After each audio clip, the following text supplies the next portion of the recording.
Have you always wondered where the bass go in the fall? Let's dive into it right now. All right, so we're gonna start here on a lake that you guys might know, Sam Rayburn. This is a major creek in this zone right here. So a lot of fish spawn in the canyons in this zone, all that stuff. So you see these major flats.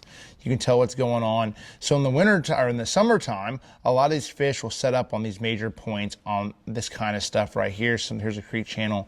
Getting closer to that creek channel on some of those steeper edges, brush piles, points, all that stuff. And what happens is a lot of times the bait will change from just being out here in the middle of the lake or relating to that bait to that channel to now starting to transition into little guts, little drains, maybe not a creek, but just little, they'll start to tuck into side pockets.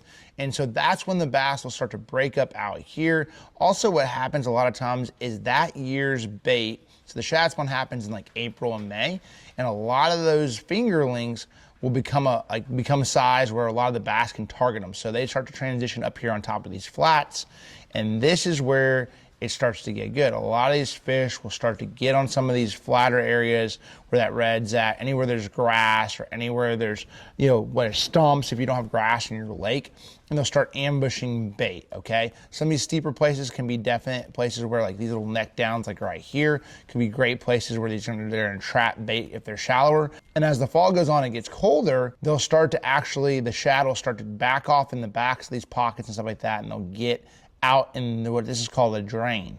And these drains are where a lot of the bait fish will be present. And they might be all the way out here, more towards the main lake, or they might already be back in here. And those bass will follow them. That's why a lot of times you'll see bass will change where they'll be there one day and gone the next. It's what the one thing that the fall is all about is staying on top of where those fish are at. And this is one of the biggest patterns, staying around the bait. Typically the bass are pretty close by.